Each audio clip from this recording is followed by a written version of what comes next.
Heat wave dangerously hot across America, getting worse. Can power companies handle the load? In depth, making history again. 30 years after the flight to the moon, the first woman to command the shuttle. Her story, her mission. Your money in the bank. What happens when the clock strikes 12 in the year 2000? And Easy Riders, a surprising new breed of bikers hitting the road now. From NBC News World Headquarters in New York, this is NBC Nightly News with Tom Brokaw. Good evening. Yes, it's hot. It's hotter than usual, and we may as well get used to it, for the trend is only in one direction: rising temperatures, putting more and more pressures on the power grid in this ever more crowded, more electrical world. These are the temperatures across the nation today, and the weekend is looking like a scorcher as well. We'll begin tonight with NBC's Pat Dawson. In Buffalo this morning, early signs of another heat wave. Firefighters have to be hosed down after battling searing temperatures. Our crews are going down that basement. Again, there's no air movement down there, so the heat's like crawling into an oven. This is the third heat wave in a summer that's seen extreme temperatures. Fully 20% of the nation has been hotter than normal. In New York, fish popsicles, the dish of the day for polar bears. And across the Great Lakes, more evidence of this extreme summer. Boating season could end very early. Water levels 8 inches below normal in Lake Michigan. Compounding problems, the health risk of increasing humidity. The people who are most at risk are those at extremes of age. Infants, young children, the elderly. Well, it may not actually be this hot. To many in New York, it actually feels that way. Around the Northeast over the next couple of days, we're going to see intense heat and humidity. Temperatures will be about 10 to 15 degrees above normal.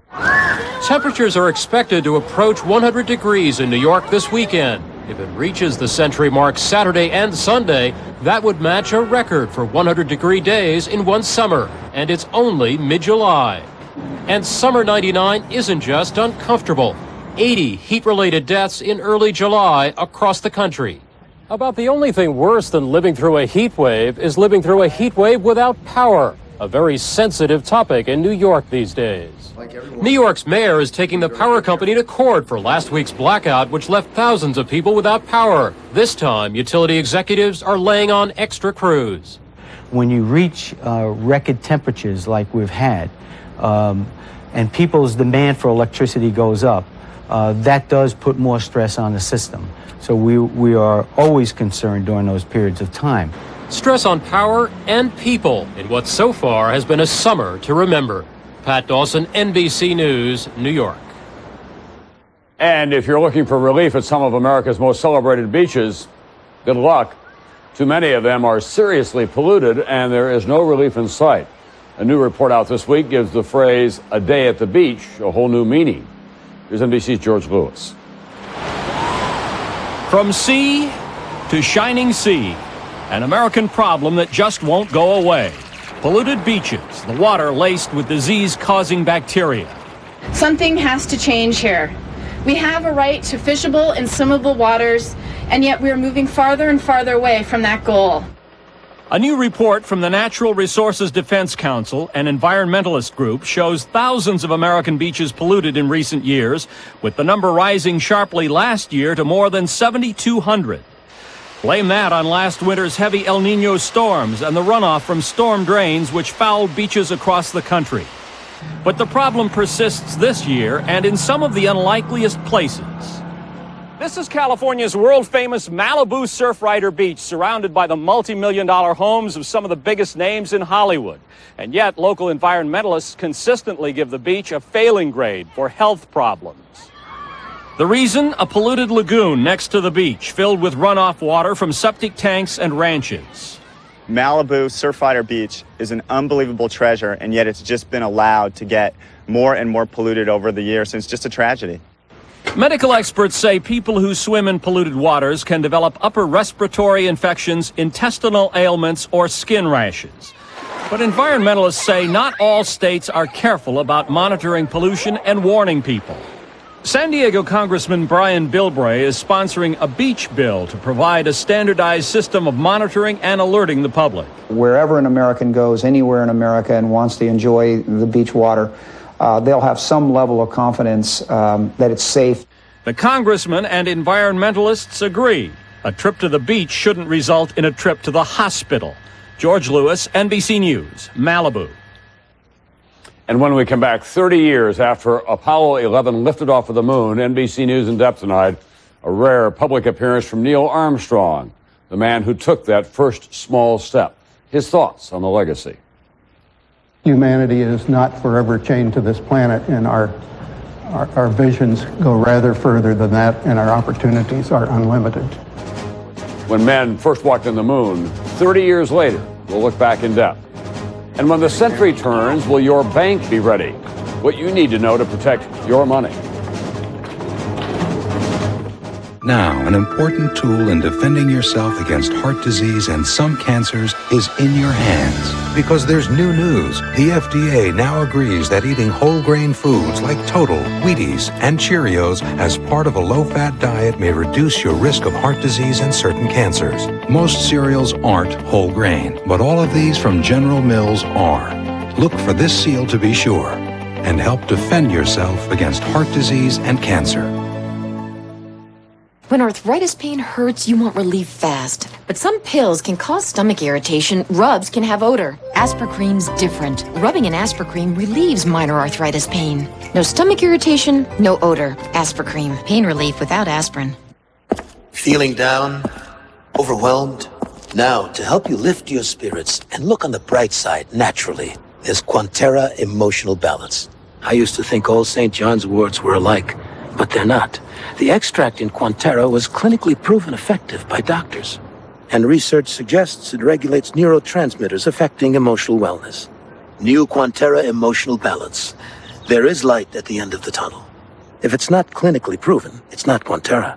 In hospital pharmacies, they dispense medicines that work fast. For heartburn, that's 1 minute Malox. It goes to work on stomach acid in 1 minute. Pepcid AC could take over 45 minutes. Hospital pharmacies rely on Malox. Shouldn't you? Count on 1 minute Malox. Hi, I have a question about buying stock. What's the difference between a market order and a limit order?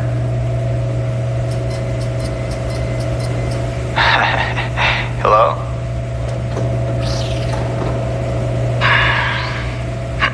Excuse me. When you have an investment question, does your online brokerage have anybody there to answer it? We do. It's not funny anymore. Dateline Friday. She had what it takes, the looks, the talent. I thought that she had the potential to be a major model. But when her big break came, this teen beauty says she was taken advantage of. I think I was tricked. Why did she give up modeling, even drop out of school? I had plans to go to prom, but I couldn't. Dateline NBC Friday. NBC News in depth tonight. History in the making. A woman prepares to take command of a space mission. You're looking live at the Space Shuttle Columbia on the launch pad at Cape Canaveral, where late Monday night, Eileen Collins will lead a team of astronauts into space. And her big moment will come 30 years to the day after the world stopped to watch men set foot on the moon. Covering both stories tonight, we'll begin with NBC's Robert Hager and in-depth reporting. Dawn of an historic day at Cape Canaveral. Arrival of the crew that will be the first ever blasted into space commanded by a woman. One of the astronaut corps' most accomplished pilots, Eileen Collins. This crew is ready to fly. We're going to have a great launch, a great mission, and we'll be back 5 days later for a great landing. Countdown begins tonight. Shuttle poised for liftoff about midnight Monday. Its mission to launch the largest X-ray telescope ever sent into space. An adventure that starts coincidentally exactly 30 years after another historic day that all Americans of a certain age can remember. The launch of Apollo 11 that carried 3 other pioneering astronauts into space. And days later, in a module just like this one, resulted in man's first landing on the moon. Neil Armstrong, Edwin Buzz Aldrin, Michael Collins. 9. Ignition sequence start. 250,000 miles toward the moon. Then Armstrong and Aldrin easing down at 2 miles an hour. 60 seconds. Now maneuvering to avoid rocks to reach the flats called the Sea of Tranquility. Only 30 seconds of landing fuel left. Then this transmission. Houston, Tranquility Base here. The Eagle has landed. Today at Cape Canaveral, a groundbreaking for a monument to this achievement, and Neil Armstrong, in a rare appearance, remembers. In my own view, the important achievement of Apollo was a demonstration that humanity is not forever chained to this planet, and our visions go rather further than that, and our opportunities are unlimited. Buzz Aldrin today. I'm sure that at the time I would have said that I knew as much as I possibly could about what we were about to do. I think I have a much greater appreciation now for the bigger picture. But Armstrong's first words from the moon, still true today, 30 years later. It's one small step for man, one giant leap for mankind. Described as the greatest human achievement of all time, even as now America prepares for yet another historic launch. Robert Hager, NBC News, Washington. So far, of course, it's only been men on the moon. Only 29 of NASA's 118 astronauts are women.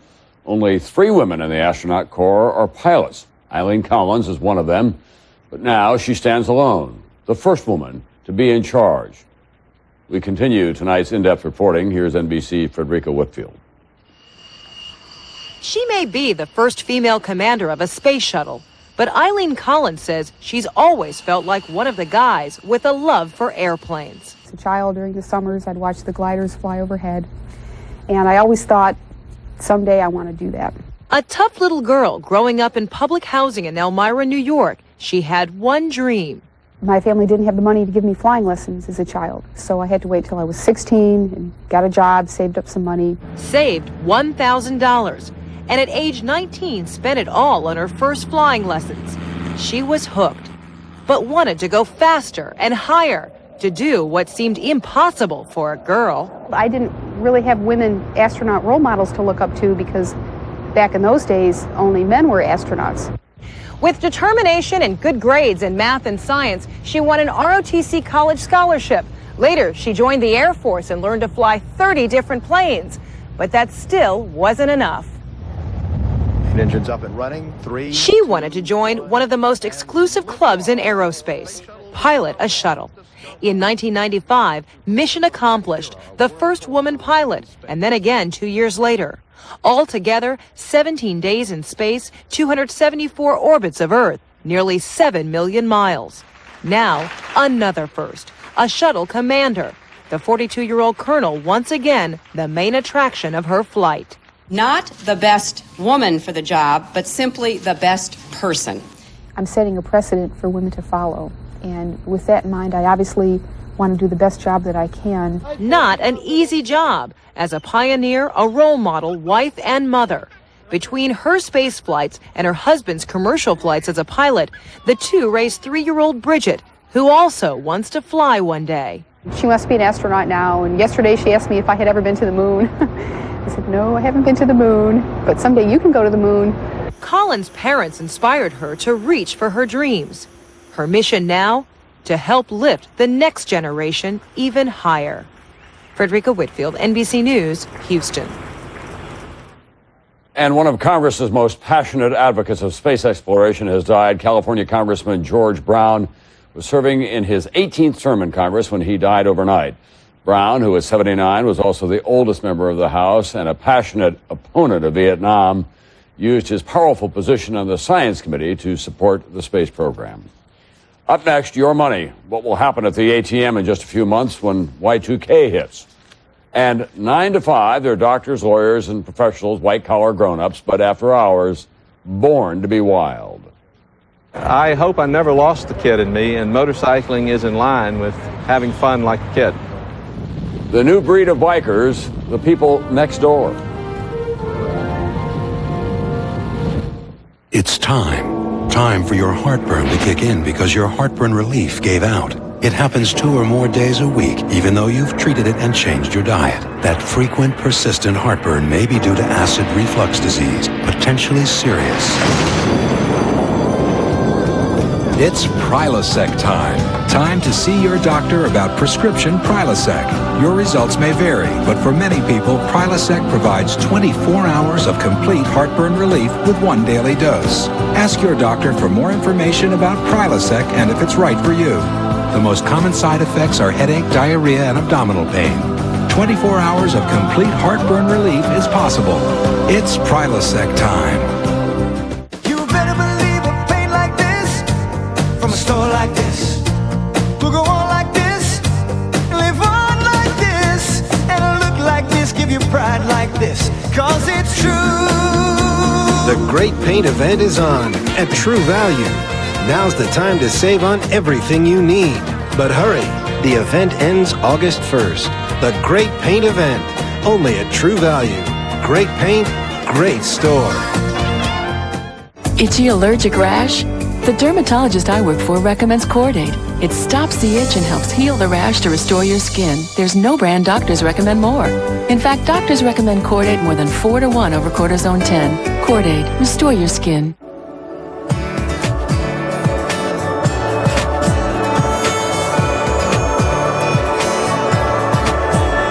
When was the last time you drove just for the fun of it? Why doesn't somebody bring that back? Meet the new Chevy Impala. Designed, engineered, and built to be the most carefree car on the road. Let's go for a drive.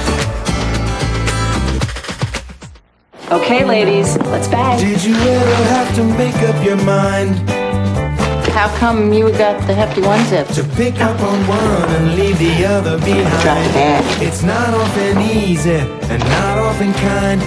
Is that another box of one zips? Where? Over there. With no pinching, hefty one-zip slider bags are the ones to pick. Don't even. Hefty one-zip. You slide it, you're done. Give me back my mini zip. I had them first. Sunday, the new leader of Israel, Prime Minister Barak, talks exclusively with Tim Russert. Plus, the 30th anniversary of the first moonwalk with Buzz Aldrin on Meet the Press. Get more of the Today Show with Later Today, coming in September. The State Department tonight issued a strongly worded travel warning saying that extremists are preparing to attack American interests in Pakistan.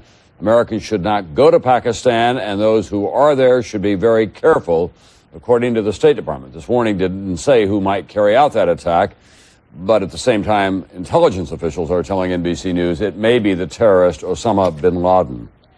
Now, counting down to the year 2000, which is less than 6 months away, and believe it or not, there's a whole new threat on the horizon. When the computers click over to the Y2K, will it open the door for computer thieves to rob businesses large and small? We have a new report tonight. Here's NBC's Jim Miklashevsky. It could be the biggest heist in world history. Not at the point of a gun, but with the click of a mouse. Experts believe that computer fraud linked directly to the so-called Y2K computer bug could cost big business big money. In fact, one computer security firm predicts that in a single computer theft, some American business could lose $1 billion. Clearly, someone is going to be hit on their balance sheet pretty hard. Ironically, the companies themselves may actually be hiring these potential computer crooks without even knowing it. Most major firms are using outside consultants to rid their computer systems of any potential Y2K bugs. But to do that, these consultants are given free access to a company's deepest, most sensitive computer secrets and codes, leaving the companies and their computers wide open to theft. They have to have access to your most critical systems. You're essentially giving them the keys to the kingdom. The consultants can create their own secret computer trapdoors that could permit them to get back into the system at will. They're inserting malicious activity, if you will, into the code that will allow them to do things that the code was never allowed to do. Allow them to steal. Allow them to steal. Once inside, the computer thieves could electronically steal money or company trade secrets, potentially worth billions of dollars. Why do people hack into computers today in the business and world? Because that's where the money is. And there's still one more problem. Experts say once planted, some of these computer bugs could go undetected forever, leaving some companies vulnerable long after the New Year's celebration. Jim Miklashevsky, NBC News, Washington. And from that cheery note to this one, what happens to your money? Money in the bank used to be a sure thing, but in this computer age, will it be safe when Y2K rolls around? Here's NBC's Pete Williams.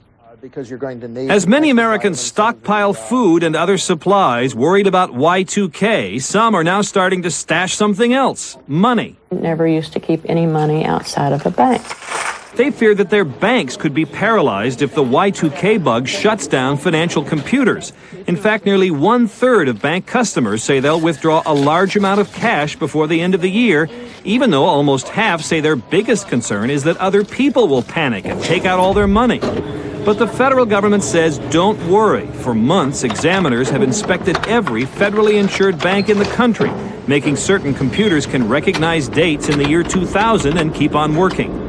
Of the more than 10,000 banks checked, only 21 aren't ready, failing to come up with a satisfactory Y2K plan. No one can say that there won't be any glitches, but again, we're confident that come the new year, it's going to be business as usual for the banking industry and their customers. So banks and the government don't fear computers, they worry about customers, concerned that Y2K anxiety could lead to a run on banks, with Americans rushing to stock up on cash. That's why Treasury Department printing presses are working overtime, cranking out an extra $50 billion to add to the $150 billion normally ready in Federal Reserve vaults. And some banks, like these in Lowell, Massachusetts, normally competitors, are preparing to help each other in case Y2K jitters dry up their money supplies when the new year arrives. If, for whatever reason, for a variety of reasons, if the power failure in a vault door will not open and you do not have access to your cash, the other banks will step forward and supply this bank with the necessary cash. So what should you do? To be extra safe, experts recommend getting paper copies of your bank records before year's end, even though they say banks will have backup data on account balances. And they say ATMs will be ready, plenty of cash, unless everyone wants it all, and all at the same time. Pete Williams, NBC News, Washington. There were more milestones on Wall Street today. The Dow was up more than 23 points to a new record close, 9 points higher than the last record close, which was last Monday. The Nasdaq also was in record territory for the third session in a row, up a little more than 25 points on the day. For the week, the Dow gained 16 points. Nasdaq was up more than 71 points. Up next, look out this weekend. You might be surprised at who's riding in those biker gangs all over the highways.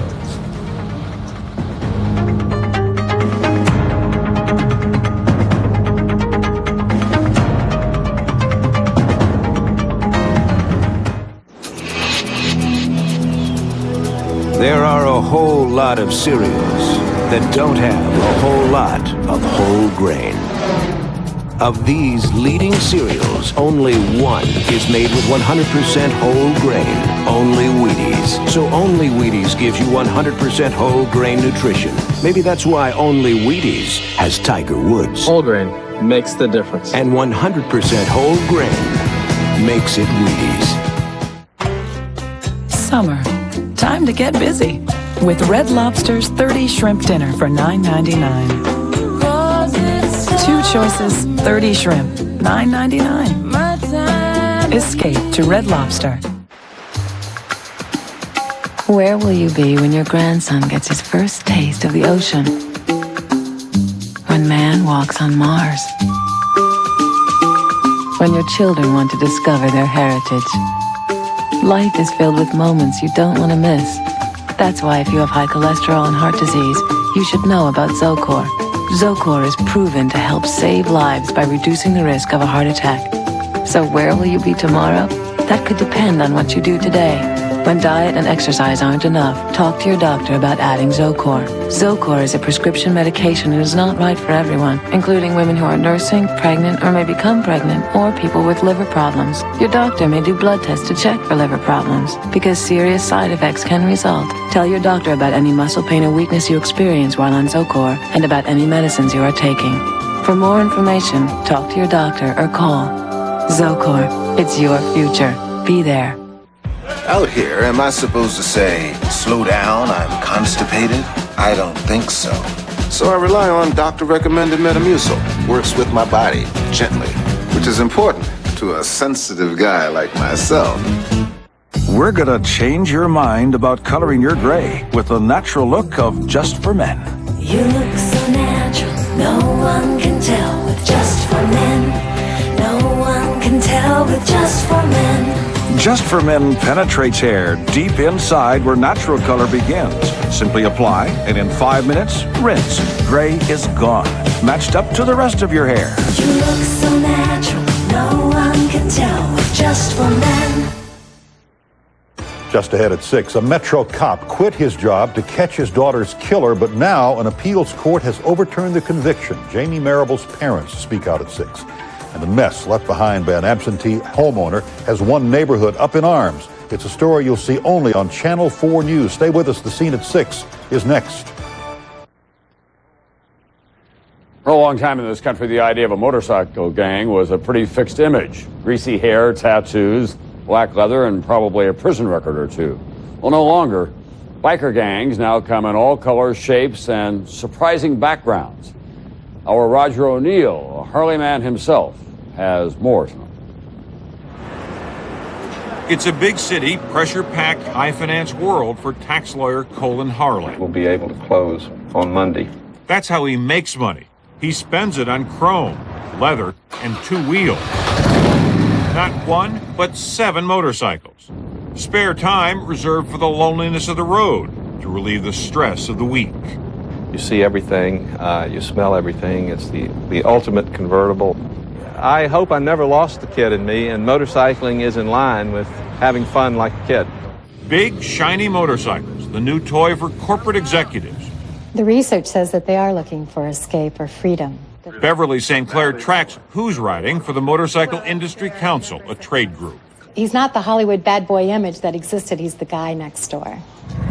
Riders are getting older and richer. 38, the average age now, with a $45,000 income. They're highly educated, married with children, and have white-collar jobs. But no pinstripes on Sunday mornings outside Finch's Country Store near Greenwich, Connecticut. The Riding Club, the new breed in leather. High-powered CEOs, corporate accountants, doctors, and lawyers. Up Route 22 to Purdy's and go right on 116 to do that. They're fueling the 7-year surge in motorcycle sales, up 20% last year, with big bikes, cruisers, $15,000 to $20,000 machines leading the way. Over $8 billion spent last year. Go ahead and go. And now, more than ever, women bikers, the fastest growing segment, 10% of all riders, adding more every day. Here, too, it's the corporate world riding. Dee Quinn, executive secretary, has made the change, and turning heads as her California Women in the Wind group ride by. Their mouths kind of drop, and they can't believe it, that we're just all women. You just feel kind of like a rebel. It is a risky way to travel. 2,000 killed, astronaut Pete Conrad just last week. 54,000 more injured last year.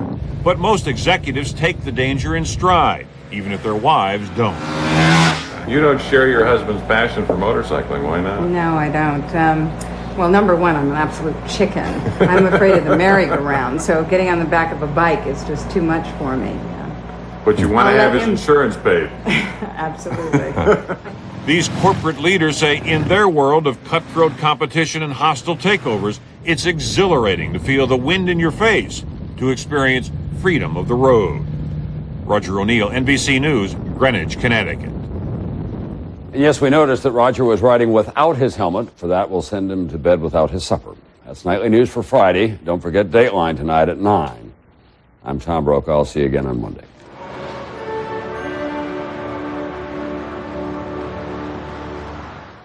Nightly News is a presentation of NBC News. More Americans watch NBC News than any other news organization in the world. One homeowner's neglect has an otherwise picturesque Nashville neighborhood in an uproar, but will neighbors have the power to have the eyesore cleaned up? Find out right now on The Scene at 6. Plans for a new and improved East Nashville. I'm Holly Thompson. I'll have a